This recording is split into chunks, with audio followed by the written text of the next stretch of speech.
പിറവം മുളക്കുളം വലിയ പള്ളിയിൽ പരിശുദ്ധ അഹത്തുള്ള ബാബയുടെ ശ്രാന്ത പെരുന്നാളിന് കൊടിയേറി. വികാരി ഫാദർ ജോസ് തോമസ് കൊടിയേറ്റി. Secretary Joy C Markose Chullikkal, convener PT Joy പടിഞ്ഞാറേക്കേച്ചേരിയിൽ, കൈക്കാരൻ AM സണ്ണി ആനക്കൊട്ടിൽ എന്നിവർ പങ്കെടുത്തു. 15, 16 തീയതികളിലാണ് പ്രധാന പെരുന്നാൾ. 15-ന് രാവിലെ 8-ന് വിശുദ്ധ കുർബാന, വൈകിട്ട് 5-ന് വാദ്യമേളം, 6-ന് മേമ്പൂട്ട് തുറക്കൽ, 6:30-ന് സന്ധ്യാ നമസ്കാരം, 7:30-ന് മോറാൻമാർ ബെസല്യോസ് മാർത്തോമ മാത്യൂസ് തൃതീയൻ കാതോലിക്ക ബാവ പെരുന്നാൾ സന്ദേശം നൽകും.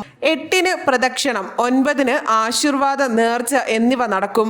ജനുവരി 16 രാവിലെ 8-ന് വിശുദ്ധ കുർബാനയ്ക്ക് കാതോലിക്കേറ്റ് അരമന ദേവലോകം മാനേജർ യാക്കോബ് റംബാൻ മുഖ്യ കാർമ്മികത്വം വഹിക്കും. 10-ന് സ്ലീബ എഴുന്നള്ളിപ്പ്, 10:30-ന് ലേലം, 11-ന് പ്രദക്ഷിണം, തുടർന്ന് ആശീർവാദം, കൊടിയിറക്ക് എന്നിവ നടക്കും.